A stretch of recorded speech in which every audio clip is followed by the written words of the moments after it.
Welcome to the Geek Easy, fellow geeks. Let's open a beverage of your choice, because today is another episode of Frightful Fridays, in which I will be reviewing Maxxine.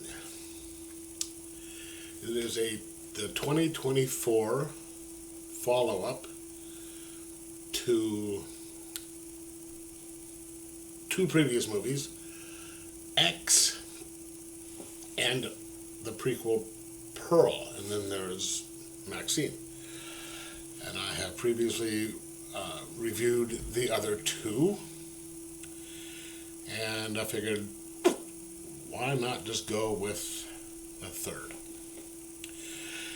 Now, I was only aware of this because I saw previews for Maxxine, I guess, at another movie that I was going to go see. It looked interesting. I wound up not going, and wound up looking up on the internet about it, and then found out it was a third in a series. So I figured I'd better watch the other two first. Now, in my review of Pearl, if you hadn't watched that, I was wondering, one, what was the point of that, and two, if you even needed to see this movie in order to be able to watch Maxxine and know what was going on. The answer to that question is no. Okay. So Maxxine is since Pearl was a prequel, Maxxine is the follow-up to X. It takes place 6 years later in 1985. Maxxine has moved to Los Angeles, and where she has become a very big name in the porn industry. She is a huge star, driving around in Mercedes. She does movies. She works the strip clubs, works the booths, and is doing very well. And has a, I guess, gay best friend who works at a video store where they do comic exclusively a lot of horror movies. And at the beginning of the movie, she gets an audition for a movie and gets the part. It is in a horror movie, a sequel to a movie called The Puritan. So this is going to be part 2.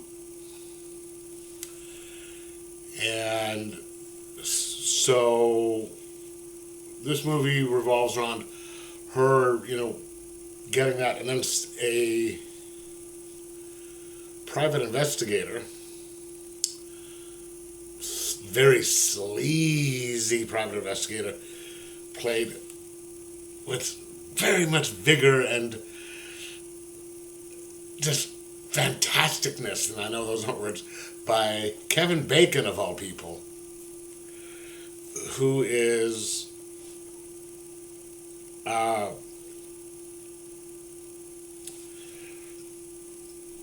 hard to find her by a mysterious benefactor, and who is harassing her. Before you know who this is, she gets a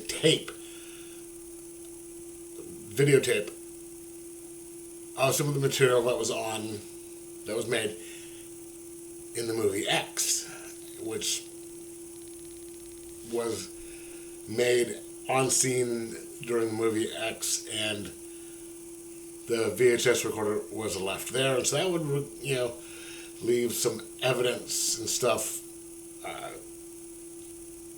showing what she'd done in the past, that movie, and I guess some of the things that happened to her, which she doesn't want to get out.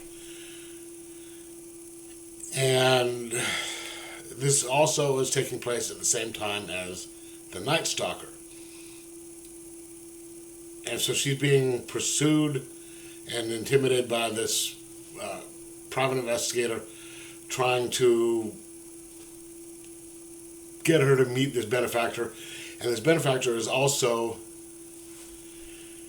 killing associates of hers and passing them off to look like Night Stalker killings, and bringing her to the attention of the police, which might lead to exposing her past and what happened in the past. So it is just a really kind of a suspenseful game of cat and mouse of her trying to deal with that private investigator, find out what they really, how they got this stuff, who was, this. And Giancarlo Esposito is her manager, and he chews the scenery up in this, in this movie. Everything, all the name people, Mia Goth, Giancarlo Esposito, Kevin Bacon, are all just these wonderfully written and acted parts. The two police officers are good. Even her, other people, all the other people too, the movie director, her friend, just so well acted and kind of a well written, and I also just love the movies that show the seedy side of life, especially like Los Angeles around that time. Lots of coke, and we're not talking about liquid kind. Just type of clubs and stuff like that. Just a real fun. It was kind of a gritty look to it, kind of a slow burn up to the finale. I mean, whatever she does works in this, and she tries this, works for this, and then it takes her a bit to realize that her friends, hey, let's go to this party up in the hills. There's this producer that I'm going to this party, and then they wind up dead a couple of days. She doesn't make the connection because she's busy with her life and trying to deal with this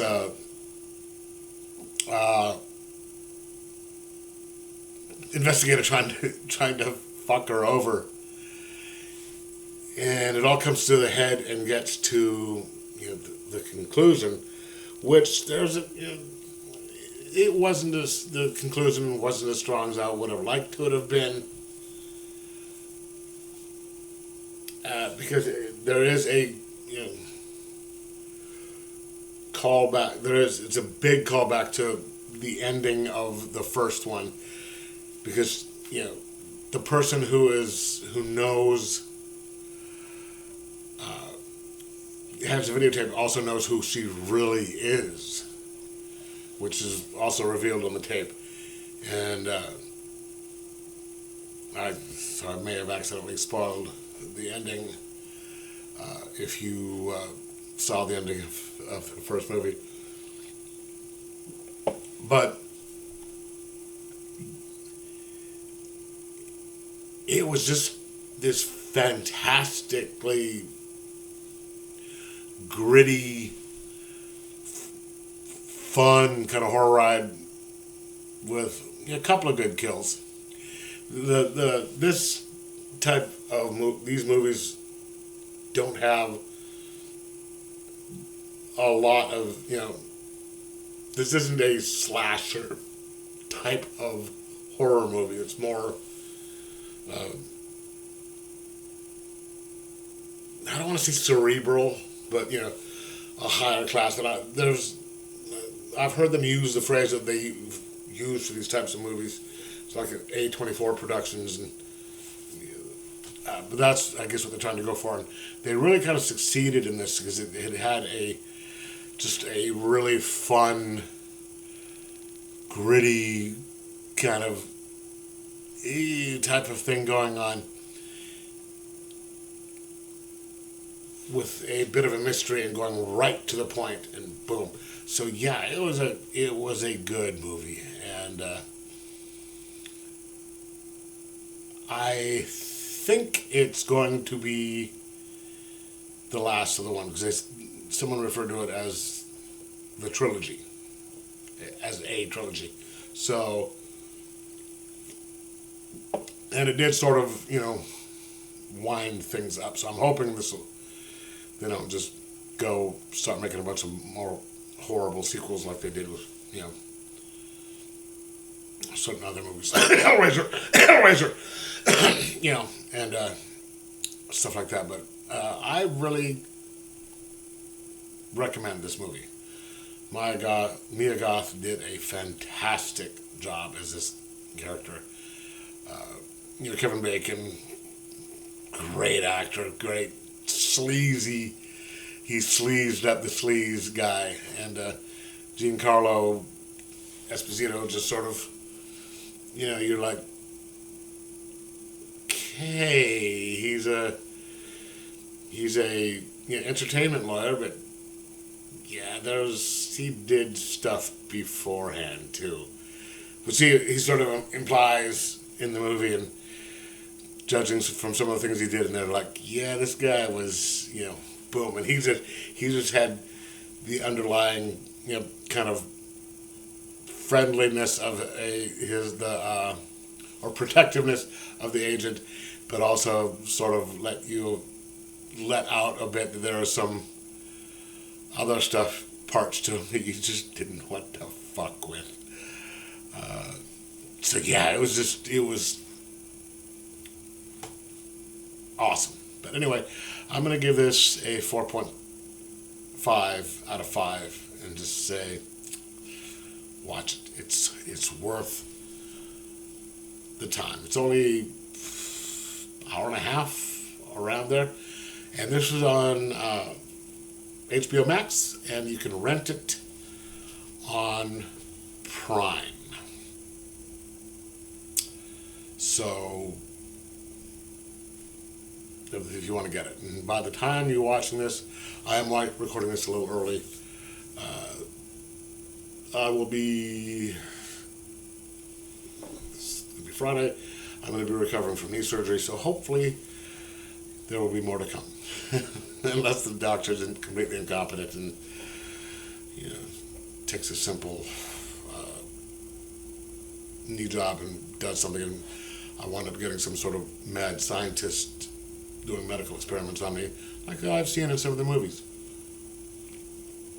So let's hope that doesn't happen. But anyway, let me know what you thought. If you watched it, like, subscribe, possibly share, and most of all, enjoy your horror movies.